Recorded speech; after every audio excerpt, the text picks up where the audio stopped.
GREM presenta un espacio dedicado a nuestros orígenes.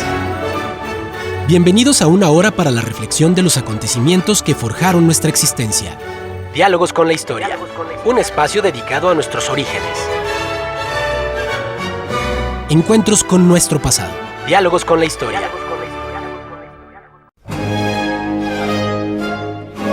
Muy buenos días, estimados amigos del Grupo Radio Estéreo Mairán. Hoy es sábado 9 de diciembre de 2023 y es un grato placer darles la más cordial bienvenida esta mañana de historia. Gracias, muchas gracias por la oportunidad de convivir a través de esta pasión. Soy Luis Alberto Vázquez Álvarez. Ir tras nuevas regiones para dominarlas. Controlar al pueblo para obtener el poder en Roma. Luchar entre ambiciosos para cambiar el sistema político. Llegar hasta otras civilizaciones y finalmente alcanzar una fortaleza que posibilitará la corona imperial, pero que terminaría en asesinato. Como parodia final, la caída de la República y el surgimiento del imperio. Julio César, conquistador y político con mayor fama en la historia, segunda parte. Ese es nuestro tema de hoy, con el que continuamos esta serie de los conquistadores. Y recuerden, distinguidas damas y caballeros amantes de la historia, que para nosotros escuchar sus opiniones nos enaltece, eleva nuestra calidad humana. Por ello les invitamos a que con toda confianza nos brinden su visión del tema y nos honren con ella. Con mucho agrado damos la más cordial bienvenida a nuestros amigos, siempre distinguidos invitados, ya de casa, conocidos por todos ustedes, debido a su amor a la historia y el gusto por compartirla. Ignacio Alfonso Salcido Dávila, licenciado en Derecho y maestro en Derechos Humanos, dedicado al libre ejercicio de la abogacía. Doctor, muy buenos días. Carlos, muy buenos días. Auditorio, muy buenos días. Muchísimas gracias por acompañarnos y escucharnos en esta mañana de historia en la que abordaremos un personaje interesantísimo sobre el que mucho se ha escrito, Julio César. Carlos Humberto Huerta Ochoa, licenciado y maestro en Derecho, catedrático universitario y abogado consultor con acentuación en amparo. Doctor, muy buenos días. Mi amigo Ignacio, buenos días, radioescuchas. Aquí en un episodio más de la historia de uno de los grandes Césares, el primer César romano, mítico, dios soldado, megalómano, todo eso y mucho más. Y bueno, vamos a tener como música de fondo, ya la habíamos iniciado el programa anterior, vamos a continuar con la obertura de la ópera Julio César en Egipto, de Jorge Federico Händel. Y para iniciar nuestra plática de hoy, recordamos que la semana pasada platicamos acerca de la vida de Roma, de la legislación romana, de toda la estructura. Es decir, ubicamos a Julio César, nuestro personaje, en una Roma republicana que había tenido muchas luchas populares, había aprendido mucho de la civilización griega y que estaba en su apogeo con una cantidad de legiones y las posibilidades de conquistar más territorios porque siempre estaba en permanente expansión. Y bueno, pues le voy a pedir al licenciado Salcido sea tan amable de ubicarnos en este programa. Claro, doctor, muchas gracias. Vamos a situar nada más un poco de contexto de lo que platicamos en el programa anterior para recordar algo de los antecedentes de la vida de Julio César hasta el primer triunvirato, lo que conocemos actualmente como el primer triunvirato, pero que fue denominado así por los historiadores y estudiosos, que nadie en la antigua Roma lo denominó así. Cayo Julio César, para el momento histórico, rápidamente nace en el año 100 antes de nuestra era, 100 antes de Cristo, y es hijo de un hombre llamado igual que él, Cayo Julio César, que estaba casado con Aurelia Cota. Aurelia Cota y Cayo Julio César desempeñaban el segundo algunos cargos públicos de importancia en una provincia que se llamaba Asia, y la primera estaba emparentada, tenía mucho linaje, pero ya era una familia con problemas económicos y venida a menos, no necesariamente estaban en la cúspide de su poder. Gracias a las relaciones de la madre de Julio César, consigue que le otorguen un cargo honorífico de un sacerdocio que se llamaba Flamendialis. El Flamendialis le representaba ciertas prerrogativas, lo dotaba de cierto estatus, pero también le daba muchas limitaciones. Como tenía que estar casado dentro de ese cargo, él contrae matrimonio, finalmente tiene controversias con quien se encontraba en el poder, y debido a que le exigen que disuelva su matrimonio, él desde ese momento muestra su personalidad, que no se doblegaba y dice solo César decide sobre César, prefiere ser exiliado y finalmente por intervención de su madre provocan que sea perdonado, y eso hace que regrese a Roma con una posición de poder mucho más consolidada, todavía obviamente no un personaje prominente, pero ya sí alguien que se había salido con la suya cuando nadie se atrevía a desafiar al poder público. Entonces, Julio César siempre mostró, y esto lo dijimos desde un principio, quizá debido a sus orígenes, una ideología y un perfil populista que era antagónico con los optimates. Los optimates es lo que podríamos denominar una aristocracia Conservadora. Conservadora de los valores y tradiciones aristocráticas romanas, y él tenía una ideología que podría considerarse como progresista, populista, en la que tomaba en cuenta al pueblo. Su padre muere cuando él tiene 16 años, le corresponde ser cabeza de familia, y posteriormente también deja el cargo de Flamen Dialis, que es lo mejor que le puede pasar, y prueba a ser un soldado efectivo. Lo dotan de un cargo importante en el Senado. También fue un abogado muy destacado. Ese encargo que tuvo, esas funciones que desempeñó como abogado, lo comentamos en el programa anterior, le ayudan a conectar con el pueblo, porque antes los juicios eran públicos, verdaderamente públicos, y en foros que permitían que la población manifestara su ánimo. Entonces los litigantes tenían que medir cuál era el ánimo de la población, y en función de la habilidad que tuvieran para persuadir a las masas, era muchas veces el resultado del proceso o de lo que estuvieran ellos defendiendo en el juicio. Cuando regresa, él después de exiliarse regresa a Roma y lo nombran, como comentamos, tribuno militar. Después de esto se alía con Marco Licinio Craso y con Pompeyo. Aquí nos quedamos ya en el programa anterior. Marco Licinio Craso era un hombre riquísimo. Aquí ya estamos entrando en materias que no habíamos abordado. Era uno de los hombres más ricos de Roma, incluso se lo recuerda por ser quien fundó la primera empresa de expertos o de profesionales en apagar incendios. Increíblemente, este personaje pasó a la historia, entre muchas otras cuestiones, por eso, pero porque tenía un interés particular en esa situación. Él, como empresario que era, tenía la única empresa en Roma que era capaz de enviar personas para extinguir el fuego. Cuando se enteraba de que había algún incendio, dejaba que avanzara lo más posible y posteriormente enviaba a sus hombres, salvaban lo que debía ser salvado, pero también adquiría los terrenos a un precio bajísimo para después obviamente comercializarlos. Era un hombre de negocio.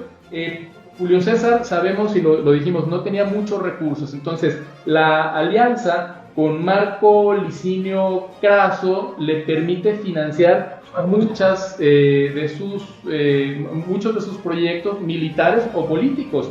Gracias a esa financiación se piensa que él pudo aspirar al puesto de pontífice máximo, que él gana en el año 63 antes de nuestra era. Se alía también con Pompeyo. Pompeyo, cuando Julio César estaba escalando en las élites romanas, era el general más destacado de la antigua Roma. Obviamente el Magno le vino después, pero ciertamente tenía muchas habilidades como hombre de guerra. Incluso, y aquí voy a adelantarme un poco, cuando finalmente se rompe el triunvirato y Pompeyo y César se enemistan, nadie apostaba por Julio César. Las habilidades como general de Pompeyo se creían muy superiores. Es muy importante tomar en cuenta el perfil del personaje, porque él tenía una vocación de pasar a la historia. Era un hombre estudioso, era un hombre que sabía que antes de él habían existido personajes que habían conquistado el mundo, y él se da también a la tarea de pretender anexar, pacificar los territorios de tribus que colindaban con el Imperio Romano para dotarlo de mayor fuerza en España, porque tuvo una campaña muy exitosa en España, de hecho fue gobernador de España. César derrotó a las tribus guerreras, trajo estabilidad a la región y ganó la lealtad de sus tropas a través de su habilidad en el campo de batalla, pero no nada más a través de su habilidad en el campo de batalla. A diferencia de muchos generales de aquella época que vivían bajo la opulencia, que se hacían servir manjares mientras las tropas estaban racionadas, él comía exactamente lo mismo que comían sus tropas, muchas veces dormía a la intemperie, y esto a pesar de que quienes lo acompañaban en las batallas se daban cuenta que era un hombre de una salud frágil. Julio César era un hombre no de una constitución imponente y además padecía de epilepsia. Él trataba de que sus ataques epilépticos se mantuvieran lo más ocultos posible, pero él tenía ese padecimiento que obviamente incidía en sus fuerzas vitales, y a pesar de eso no dudaba en exponerse a los mismos peligros y en tener exactamente el mismo modo de vida que tenían sus tropas. Eso más adelante lo ayudó a catapultarse cuando los soldados tuvieron que decantarse por alguna de las facciones que estaban en pugna, cuando estalló una guerra civil en Roma. Finalmente, gracias a los éxitos que tuvo en España, César es premiado con un consulado por el Senado, regresa a Roma con muchísimos honores, consolida el acuerdo que tenía con Pompeyo y con Craso, y se casa con Calpurnia, porque había fallecido su primera esposa. Después vuelve a contraer nupcias, pero por allí, mientras él estaba en el campo de batalla, le llegaron rumores de que su esposa estaba teniendo amoríos con otro hombre, se divorcia, se casa con Calpurnia, y Calpurnia era un senador muy rico y hace casar también como una especie de alianza a su hija Julia con Pompeyo. De esa manera Julio César consolida esta alianza, dando en matrimonio a Pompeyo a su hija. Obviamente él amaba a su hija, y resulta que Pompeyo también la amaba. Fue un matrimonio muy feliz de muchos años, y fue una alianza que les produjo muchos dividendos a todos los involucrados. Como cónsul, él impulsó medidas que eran favorecidas tanto por Pompeyo como por Craso, y propuso una legislación para reformar al gobierno, y aquí es donde empieza a entrar en pugna con el poder en turno, porque todas las reformas que proponía eran para atenuar, para modificar este favorecimiento hacia los optimates, hacia los aristócratas. Buscaba que se redistribuyera, y esto suena muy moderno, una redistribución de la tierra para los pobres, ¿sí? Y tenía también un ideal de que el gobierno fuera más abierto a las necesidades del pueblo. Las iniciativas, a pesar de que no eran populares entre los aristócratas, tenían éxito porque fueron apoyadas por la gran fortuna de Craso y por el brazo militar de Pompeyo. Entonces, de esa manera, el primer triunvirato tiene este giro y adopta la ideología popular. Mientras César fuera servidor público, estaba a cargo de ser procesado por los optimates, porque llegaron a considerar que lo que él estaba haciendo podía catalogarse quizás hasta como una traición al ideario y a los principios políticos de la antigua Roma. Pero cuando su consulado terminara, se le terminaba lo que es equivalente al fuero actual, y entonces podía ser procesado.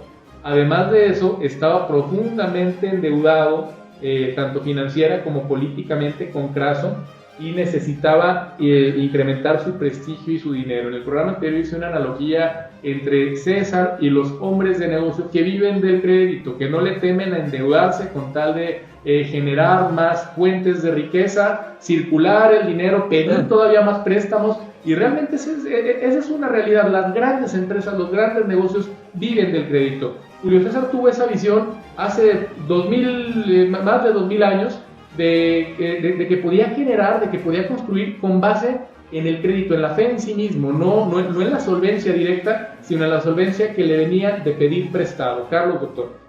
Oh, pues muy interesante, realmente este análisis muy serio sobre Julio César nos deja precisamente en la puerta del inicio de sus grandes campañas militares, las cuales vamos a ver en un momento más, porque se nos agotó el tiempo de este bloque, pero sí, determinar que Julio César era un hombre decidido, que estaba dispuesto a todo, y al regresar, pues le vamos a pedir a Carlos que nos empiece a platicar acerca de ciertos momentos importantes de la vida de Julio César ya en campaña. Vamos a hacer una pausa y continuamos.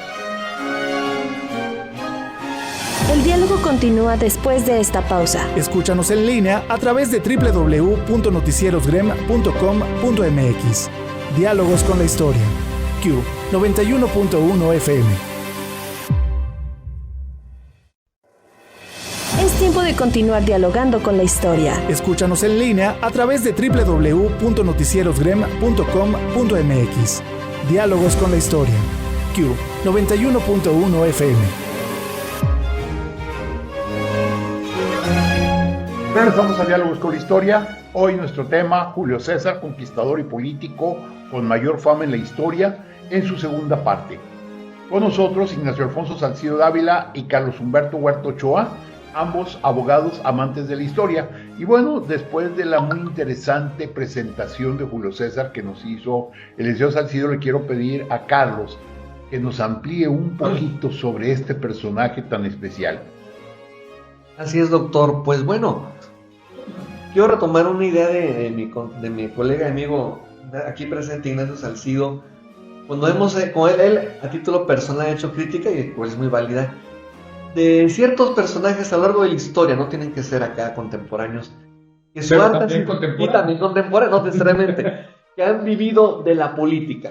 Sin saber hacer otra cosa. Sin saber hacer otra cosa. Los que nos hemos dedicado un tiempo, pues no tanto a la política, pero sí al servicio público, como fueron unos años que tuve, como académico y como litigante, pues bueno, tenemos más amplio el panorama. Pero sí, la política, la ciencia política fundada por Julio César. Ahorita tú hablabas de una serie de reformas que hizo. Aquí se habla de reformas tipo agrario, de contenido social para alguien tan arrogante como Julio César. Es más, inclusive sus propios adversarios dicen, bueno, pues sí, que llegue, fue gobernador de una provincia, que llegue como cónsul, él mismo se va a enredar en la capa de su estulticia y va a caer pronto. Igual, al contrario, es una serie de reformas, como tú dices hace rato, de distribución del poder, o sea, pero tenía primero poder económico, le daba, como quien dice, sus estímulos económicos a sus integrantes del Senado, sus cónsules, para blindarse, vamos a llamarlo así, bueno, no me gusta mucho ese término, pero para protegerse.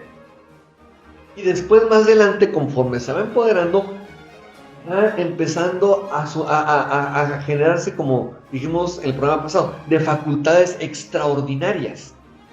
Inclusive él es el que inaugura la protesta de sus funcionarios ante el Senado, y que todos los nombramientos sean, vamos a decir, palomeados por el Senado. Pero la condición es de, bueno, yo te propongo como senador, pero la condición es que no me contradigas a mí como el máximo pontífice, el sumo pontífice. Entonces, pero bueno, no podemos dejar de un lado su otra visión precisamente como militar. Tras su año consular, recibe César precisamente poderes proconsulares para gobernar provincias como la Galia Transalpina, que actualmente comprende geográficamente el sur de Francia, y Liria, que es la costa de Dalmacia.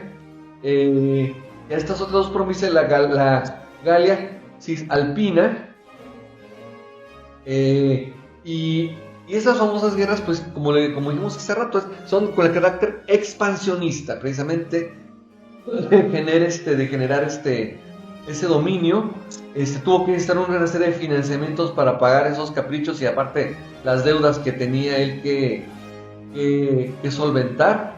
Entonces empiezan sus primeras campañas. Estamos hablando de los años 58 al 49 antes de la era cristiana. O sea, es un lapso de prácticamente casi los 10 años de empezar con todas sus huestes que movió hasta esos lugares. Y esas guerras galias, esos territorios, lo que es la Galia Comato, Galia Melenuda, comprenden una parte de Francia, como dijimos, los Países Bajos, Suiza, que en aquel tiempo se llamaba Helvética. De hecho, el nombre suizo en suizo significa Federación Helvética actualmente. Una parte, le dije, Países Bajos, Bélgica, y un trozo también del territorio de Alemania, en aquel tiempo conocido como Germania. A él, como ingeniero también militar, construye 2 veces un puente sobre el Rin para tener un avance precisamente. Cruza varias veces el Canal de la Mancha. Ahorita, antes del corte, estamos haciendo un análisis acá de una situación acá británica. Carlos, pero que eso es muy importante porque no hay que perder de vista que los pueblos germánicos se veían el Rin como una barrera inexpugnable. Hasta como origen divino, así de nadie jamás en la historia, es pasar la línea, pasar la frontera. Había construido un puente, porque el Rin es un río muy ancho y muy caudaloso. Entonces, en ese época... Y él construye 2, además. Pero en esa época de la historia aparte, o sea, vamos más allá porque hay que analizar que los grandes ejércitos se caracterizan no solamente por tener batallas llenas de valentía y de arrojo, sino también por tener grandes equipos de ingenieros, de creativos, de arquitectos. Alejandro Magno, por ejemplo, eran capaces de construir torres de asedio, escaleras enormes para invadir los muros. Entonces, lo mismo pasa aquí. Julio César sabía que sus hombres eran algo así como unos Boy Scouts con esteroides, o sea, eran capaces de sobrevivir en la intemperie y de tomar los materiales del entorno para construir todo lo que fuera necesario para obtener sus fines. Entonces, ¿qué es lo que hace? No tenía ningún interés en luchar frontalmente contra los pueblos germanos en ese momento, y los pueblos germanos estaban en el borde del Rin, al acecho, a la expectativa, y solamente sabían cruzar ellos a través de embarcaciones. Julio César, en una muestra del poder romano, del poder de su ejército y de lo que era capaz de hacer, construye un puente en 10 días. Sus tropas, todas las tropas de que disponía, marchan hacia el otro lado del Rin, en dirección hacia los pueblos germánicos. Cuando llegan, no encuentran a nadie. Ellos ya se habían ido de nuevo a los lugares, a sus asentamientos, a sus tribus, porque se dieron cuenta de que lo que representaba para ellos la gran ventaja en cuestión de combate, de decir, no vas a poder cruzar a mi territorio, no era tal. Y en vez de ir tras ellos, lo que hace César es regresarse y destruir el puente. ¿Qué les está queriendo decir? Lo que para ustedes es inexpugnable, a nosotros nos toma 10 días y representa algo tan nimio, tan irrelevante, que no solo lo creo, lo destruyo. Y entonces, ¿qué mensaje está mandando? Ni siquiera se te ocurra hacerme frente. Aquí el gran problema que tenía César al momento de enfrentar a esos pueblos que se catalogaban como primitivos, y ciertamente si analizamos la evolución de las sociedades en función de su estructura social, pues claro, en comparación con el Imperio Romano eran muy primitivos, es que eran pueblos que siempre, y eso es algo que enfrentó toda su trayectoria militar, iban a estar en continua pretensión de rebelión. No, y además, por 500 años, o casi 500 años, Julio César impidió que los bárbaros llegaran a Roma, porque tenían ese mensaje. Va a ser hasta el año 476 que van a invadir el Imperio Romano los bárbaros del norte, que serían los germanos. O sea, el mensaje duró 500 años. Así es, ¿no? Y muy interesante, hablabas, Carlos, de que cruzó hacia lo que actualmente es Inglaterra, y es así, y eso se hizo también que se generara una cohesión impresionante en su ejército. ¿Por qué? Porque iban hacia lo desconocido. Ellos no iban a nuevas tierras. Imagínate que tú vas a Marte. Y luego iban a la aventura, pero a tierras desconocidas. No existían precedentes, no se sabía qué iban a encontrar. Y lo que relatan los historiadores y el mismo Julio César, porque nos legó las crónicas de sus batallas, es que el lugar al que llegan, sabemos actualmente ubicarlo, se llama los acantilados de Dover, y en los acantilados de Dover los estaban esperando los personajes o los integrantes de esas tribus de bretonas, y estaban totalmente pintados de color azul, intimidándolos. Y entonces, imagínate, o sea, los romanos, los legionarios los veían verdaderamente como monstruos. Tienen mucho temor, pero a pesar de eso César es capaz de mover el ánimo de sus tropas para que puedan construir una punta de playa, luchan eficazmente en una batalla, derrotan a las tribus originarias, pero no les alcanza el tiempo porque le llegan noticias a César de que algo está pasando en Roma y se tiene que regresar. Él deja este proyecto de invasión de Bretaña como algo por hacer, pero tendría que pasar muchísimos años para que alguien con pretensiones de conquista volviera a intentar una campaña de esa naturaleza, doctor. Sí, no, definitivamente contra el área. Y pareciera que fuera la visión no me acuerdo cómo se llama este compositor británico de Rule Britannia, Britannia rule the waves, Britons never should be slaves. Los británicos nunca serán esclavizados, pero bueno, en otras circunstancias. Pero claro, hay que hablar de lo que dijiste hace rato, Nacho. Sus Boy Scouts, ¿quiénes eran sus comandantes de legión? Estaba Marco Antonio, también conocido aquí porque compartirán una dama, de la cual hablaremos más adelante. Marco Licinio Craso, hijo de su compañero del triunvirato. Tito Labieno, cliente de Pompeyo. Bueno, pues puro club de amigos, ¿no? Quinto Tulio Cicerón, hermano de Marco Tulio Cicerón, con quien tuvo varios litigios y debates ahí en el Senado.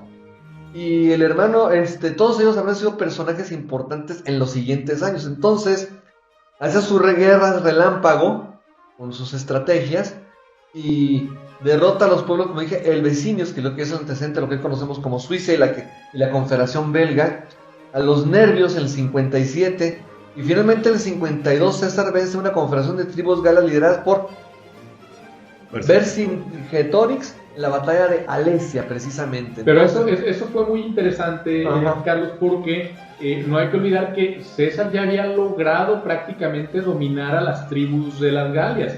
Y lo que ocurre... Fueron 800 ciudades tomadas, 300, fíjense, radioescuchas, 300 tribus sometidas, 1 millón de galos reducidos a la esclavitud. Estamos hablando en cuanto a estadístico impresionante para esa época de la historia, impresionante. Allí también no hay que perder de vista que siempre los ganadores duplican el número de los vencidos. Sí, tienes otros datos, ¿verdad? Sí, eso lo hacen todos, ¿no? Entonces, a lo mejor no estuvo tan catastrófico, pero sí fue una gran victoria militar, incluso es una de las más grandes victorias militares de César. Y aquí lo relevante es que fue una especie de juego que se expandió de rebelión. Y Vercingetorix, a diferencia de los militares, bueno, de los rivales que había tenido Julio César, que eran tribus que no tenían esa disciplina, que realmente no se dedicaban al arte de la guerra, por denominarlo de alguna forma, Vercingetorix los toma y los somete a una disciplina romana, los fuerza a mantener disciplina en alimentación, en ejercicio, en formación, en estrategias militares. Entonces, por primera vez en la Galia, César se iba a enfrentar a un ejército en forma. Y no hay que perder de vista que en una de las batallas, de las primeras batallas que sostuvieron los romanos con Vercingetorix, César fue derrotado. Eso desmoralizó a sus tropas. Pero después se reagrupa y vuelve ya a conquistar. Es algo muy característico de César. Es algo muy característico de César, que siempre después de las derrotas se crecía. Y aquí también un aspecto fundamental es que la pretensión de Vercingetorix era pelearle a César con estrategia militar, mientras estaban ellos al acecho de las tropas romanas. César, con este gran equipo de ingenieros, se encargó de construir un gran muro que lo protegía del cuerpo, del principal cuerpo del ejército de Vercingetorix. Pero resulta que había mandado a un cuerpo de caballería para que reclutaran al resto de las tribus que estuvieran dispuestas a luchar por la liberación de las Galias, y resulta que muchísimas de las tribus respondieron. César se entera, manda construir otra pared exactamente igual del otro lado para intentar contener a las huestes que van a venir a pelear, y que se trataba de tribus que ya habían sido pacificadas y dominadas por él previamente. Hubo un momento, ya cuando las tribus llegan al lugar de la batalla, en el que verdaderamente César estaba luchando por su vida. Él mismo estuvo en el frente de batalla y solía hacerlo. Él comandaba sus legiones. Y eso fue un arma de dos filos. En esa batalla en particular, eso fue un arma de dos filos. La batalla de Alesia. La batalla de Alesia, porque imagínate, o sea, por un lado tú tienes a tus soldados, tienes a todo el grueso de tu ejército viéndote pelear, porque eso sí, peleaba con una armadura muy característica. No había nadie que no supiera que estaba él en el campo de batalla. pero por el otro, tus rivales saben que estás allí y que si llegan a poder terminar contigo, se acaba en definitiva el problema que están tratando de resolver. Entonces fue una batalla sumamente encarnizada, que fue muy pareja, pero finalmente el ejército romano logra vencer a Vercingetorix. Y era un gran líder ese Vercingetorix, porque al final de la batalla, cuando se sabe derrotado, en aras de obtener clemencia de César, se pone su mejor armadura, recoge sus mejores armas y se le presenta en sacrificio. No, y hay un detalle muy interesante. Vercingetorix no era, digamos, un autodidacta.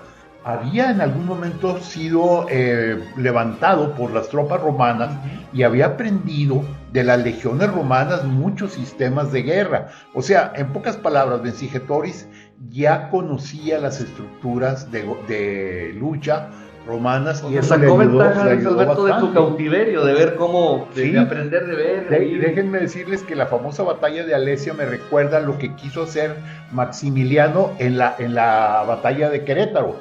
Ajá. Que se encierra dentro de Querétaro Maximiliano, Escobedo, Juárez y demás lo rodean, y entonces él le ordena a Leonardo Márquez que haga un segundo cerco sobre las tropas liberales de Benito Juárez. No más que, como lo hizo Vercingetorix en Alesia, no más que se le ocurrió a Leonardo Márquez ir a combatir a Porfirio Díaz, y Porfirio Díaz lo destrozó y no hubo segundo cerco. Pero vamos a hacer una breve pausa y continuamos platicando sobre este personaje tan especial que fue Julio César. El diálogo continúa después de esta pausa. Escúchanos en línea a través de www.noticierosgrem.com.mx. Diálogos con la historia. Q 91.1 FM. Es tiempo de continuar dialogando con la historia. Escúchanos en línea a través de www.noticierosgrem.com.mx. Diálogos con la historia. Q 91.1 FM.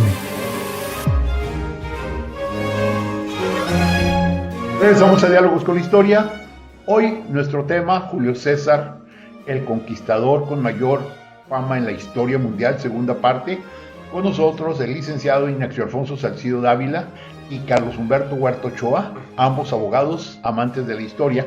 Y bueno, la genialidad de Julio César es conocida. Ya nos mencionaba el licenciado Salcido el caso de el puente sobre el río Rin.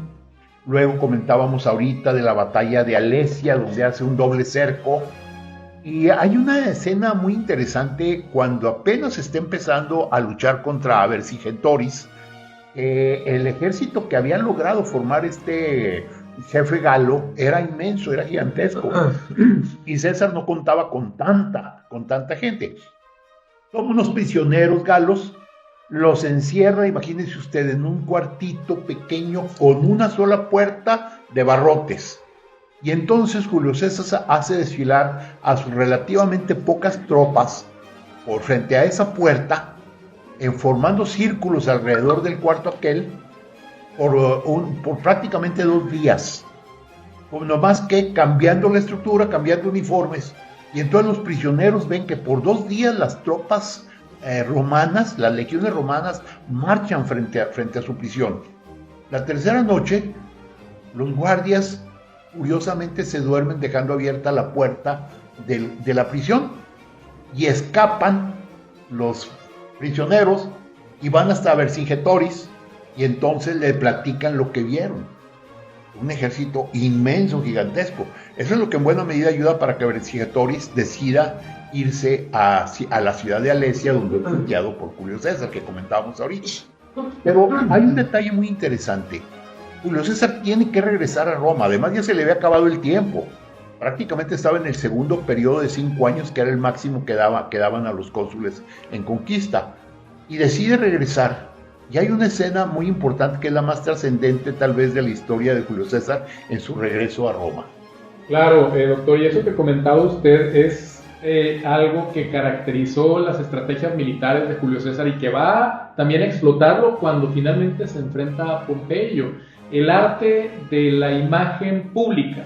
¿Por qué? Porque él se encargaba de sembrar una cierta idea en las personas y que la idea fluyera y moviera el ánimo. como usted bien lo comenta, se encargó de que esos prisioneros en particular, que eran muy pocos, tuvieran una imagen de casi invencibilidad y sobrehumanidad del ejército romano para que fueran y la difundieran, y tuvo éxito en su estrategia y más adelante lo vuelve a tener. El primer triunvirato, mientras todo esto ocurre, se había desintegrado. Craso era un hombre de negocios, pero no era un gran militar. Él tuvo una encomienda de ir a luchar contra los partos y resulta que ordena un ataque directo con la totalidad de sus tropas pensando que iba a ser una victoria fácil. Los grandes militares de la historia siempre guardan reservas. Craso no lo hizo. Se fue de lleno con todas sus fuerzas, fue vencido y muerto. Y eso ocurrió en el Como decimos vulgarmente, Nacho, apostó toda la carne al asador y se le quemó. Y eso nunca se hace. Antes de cualquier gran enfrentamiento, incluso el mismo César, Napoleón lo hizo también, seguramente Alejandro Magno lo habrá hecho, enfrentaban o probaban a las fuerzas del contrario mediante refriegas pequeñas para ver contra quién se estaban enfrentando y cuál era era medir al rival, pero ¿no? aparte, aún en la batalla, siempre tenían sus reservas, porque las cosas pueden salir mal de formas que uno nunca se imagina. Entonces, construir un gran sistema que puede caerse como de cartas, eso pasa si mandas a todos. Entonces tenías que tener un plan B, ¿verdad? Definitivamente. Siempre, C. Entonces, resulta que Craso muere, se queda sin el apoyo financiero. Resulta que su hija Julia, al dar a luz, muere. Y entonces también se debilita esta alianza de consanguinidad política filial, vamos a llamarla así. Exacto, que había generado por afinidad mediante el matrimonio de parentesco, pero por afinidad que había generado mediante el matrimonio de su hija con Pompeyo. Pompeyo se alinea con la facción Optimate y como único poder militar y político se da cuenta de que César es demasiado popular entre las tropas y hace que el Senado declare la gubernatura de César como terminada, ordenándole que regrese para Roma, pero como un ciudadano privado.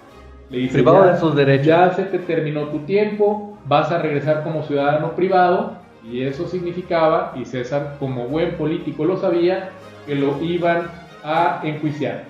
Aquí es donde César tiene que tomar una decisión trascendental. En lugar de regresar a Roma, César cruza el Rubicón con sus legiones. Y hay una frase que pasa a la historia, que dicen que él manifiesta, porque él sabía perfectamente que no había marcha atrás. Esta frase revela una absoluta imposibilidad de cambiar el rumbo de las cosas una vez que se pone en marcha una decisión. Dice, alea iacta es la suerte está echada. Frase que pasa a la historia, se le atribuye a él, y resulta que César tenía una gran fortaleza en su forma de combatir. Era extremadamente rápido en la marcha y aparte hacía cosas que no se esperaba que iban a hacer. Él solamente contaba con una legión, mientras que Pompeyo contaba con todo el poder militar de Roma. Resulta que César sabía que el poder militar, por más que fueran un gran número de elementos, estaba dividido en las provincias romanas. No estaba a disponibilidad inmediata de Pompeyo, ni estaba custodiando la ciudad. La decisión de Pompeyo, que es una pésima decisión política, quizá una buena decisión militar, pero aquí también influía lo político, es que se va de Roma hacia Grecia para consolidar sus ejércitos. Y César entra en Roma prácticamente sin oposición. Entonces yo les hago entra triunfador de alguna manera. Pues obviamente, es una pregunta. Si hay dos hombres que ostentan el poder, supongamos en México, pues lo primero que yo me voy a preguntar es, sí, ok, él dice que es, y él también, pero ¿quién está durmiendo en el Palacio Nacional? O sea, el César legítimo y el César espurio.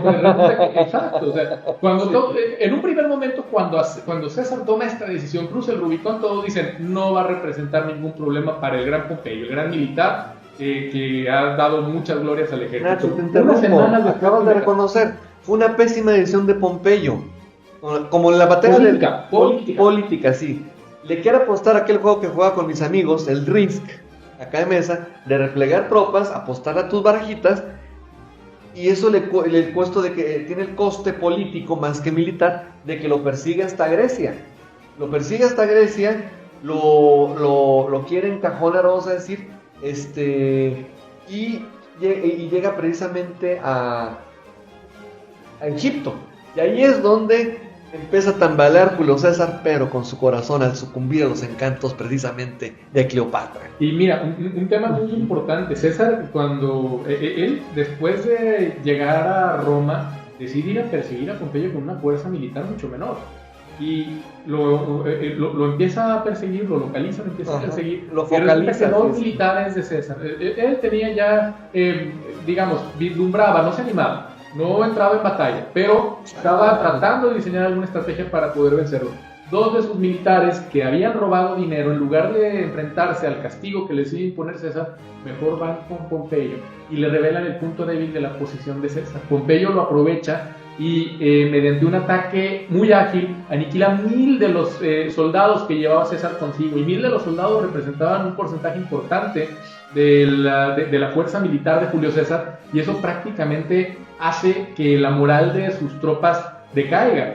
Pero aquí es donde viene de nuevo cuenta este gran líder. Él hace resurgir la moral en su ejército y finalmente logra vencer con una fuerza mucho menor al ejército de Pompeyo en la batalla de Farsalia en el año 48 antes de nuestra era, antes de Cristo.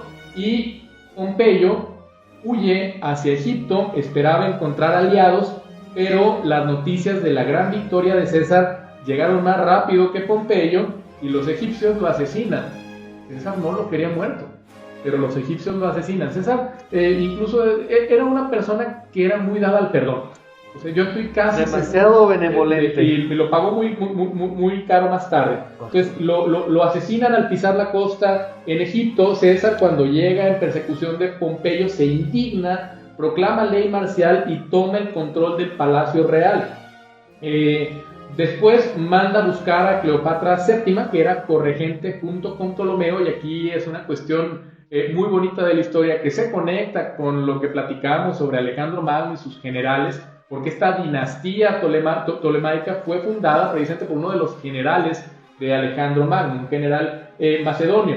Y a través de las líneas enemigas, la leyenda dice que pasa Cleopatra enrollada en una alfombra, depuso al corregente de ella, Ptolomeo XIII, se alía con Cleopatra e inicia una guerra entre las legiones de César y el ejército egipcio.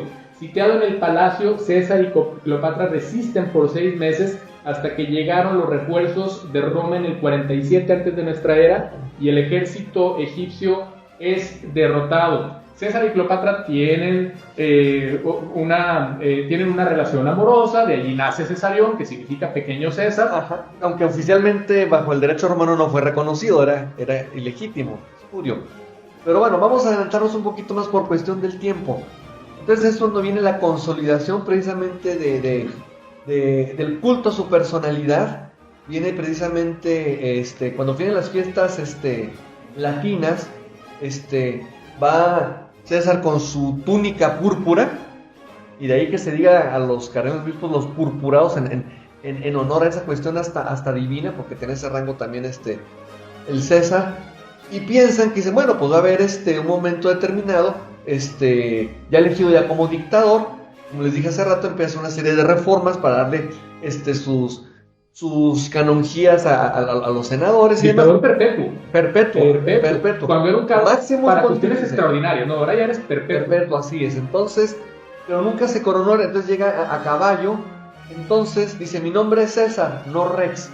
Y es cuando viene aquel incidente de que precisamente rechaza es a las fiestas lupercales, el cual utiliza su atuendo, y llega su jefe de caballería, Marco Emilio Lépido, y entonces ahí aparece con su diadema real. Entonces se la pone en la cabeza y él hace como que de rechazo, como que se la quita, se le vuelve a caer, empieza a hacer un malabar con eso. Entonces es cuando la agarra y dice, yo soy César, no soy Rex, y la avienta así literalmente frente al pueblo. Frente al pueblo. Entonces la voz del pueblo dice, pues qué acto, bueno, una falsa humildad, pero si no, es que él rechaza estos honores, hasta dijo que se vayan todas esas leyes al templo de Júpiter. Oye, y demás. pero aquí es muy interesante, para no ser nada más rápido, pero una falsa humildad siempre vio por los más desfavorecidos desde el principio, y cuando estuvo en el poder incluso, no hay duda de que su época como dictador fue muy favorable al pueblo romano. Los únicos enojados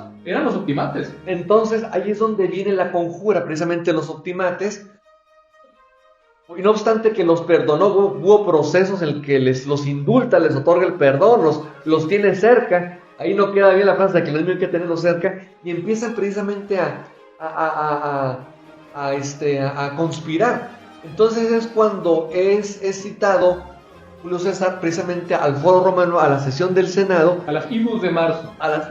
Entonces, y recibe avisos preventivos. Oye, no vayas, ¿no? Su esposa le dice, no vayas, tuve un sueño, una visión, I have a dream, o como también la esposa Julia Claudia de Poncio Pilatos, no vayas, y llega precisamente por su grado de divinidad, uno de sus compañeros del Senado le jala la túnica. No, pero era siempre que uno de los conspiradores va a su casa, porque él ya había decidido no ir. Digo, bueno, está bien, no va a pero van por él, se lo llevan a un cuarto. Lo cargan en una, acuérdate cómo los trasladaban antes, era en un carruaje, pero cargado por personas, por esclavos, así. Se lo llevan, lo suben, lo meten en un cuarto, le jalan de la túnica, él sintiéndose intimidado. En la basílica y es cuando llega, entonces, y uno de ellos precisamente le encaja en la yugular precisamente el cuchillo, y entre todos le hacen bolita, como decimos vulgarmente, y empieza. Y es cuando el famoso Marco Junio Bruto, que le dice, tú también, Bruto, hijo mío, y no porque fuera su hijo, aunque tuvo amoríos también con su madre. Entonces así fue el fin de César, que conquistó todo menos a sí mismo. No, y que cayó exactamente a los pies de la estatua de Pompeyo. Ahora bien, hay un aspecto aquí muy interesante, y es que la historia registra que recibió 23 puñaladas. Aunque eran 60 los complicados, quiere decir que muchos de ellos no participaron. Y el otro aspecto interesante es que la mayoría murió de manera trágica. Por ejemplo... Pero, doctor, ¿no hubo sanción para ellos? Claro que sí. ¿No hubo sanción? Sí, huyeron. Fueron perseguidos. Fueron perseguidos, sí. Ellos después del asesinato hasta lo festejaron. Y luego se dieron cuenta, creo que el pueblo no está de acuerdo con los culto, tributo y todo. Marco Antonio toma el poder, cambia el curso de la opinión y luego... Sí, no, por ejemplo, Cayo Casio Longinos, que fue el principal... Y es el primero que tira la primera puñalada. Se suicidó dejándose caer sobre su propia espada, ¿sí? Aquí hay un detalle muy interesante. La famosa frase que todo el mundo conocemos, de tú también, hijo mío, no la registra ni Suetonio ni Plutarco. Esa aparece en la obra de Shakespeare, ¿sí? Y bueno, pues está en duda esa famosa frase. Lo que sí es, el discurso de Marco Antonio es maravilloso cuando habla del testamento de Julio César, sí, donde dice que todos los bienes que tiene Julio César se los dejó a los pobres de Roma. Y eso provoca que eso lo hace frente al cadáver. Y luego viene ya la incineración del cadáver, en el cual el pueblo empieza a arrojar madera para que no pare nunca la pira. Y la Legión 13, que era la legión consentida de Julio, empieza a juntar más y más madera, y total, según algunos historiadores, la pira donde estaba el cadáver de Julio César cremándose duró 3 días encendida. Y bueno, pues, ¿qué podemos decir? Después de esto desaparece la República, surge el Imperio, pero ya será tema de otro momento porque se nos acabó el tiempo. Muchísimas gracias, Ignacio Alfonso Salcido Dávila. Al contrario, doctor, gracias, Carlos, y gracias al auditorio. Muchas gracias, Carlos Humberto Huerta Ochoa. Gracias, doctor, gracias, Nacho, y a todos nuestros seguidores. Muchas gracias a mi compañera Claudia Martínez Martel en la coordinación general, a Roberto Ríos en la dirección, y a ustedes, estimados amigas, amigos, los esperamos el próximo sábado 16 de diciembre, ya con las posaditas. Muchas gracias, muy buenos días, muy feliz fin de semana.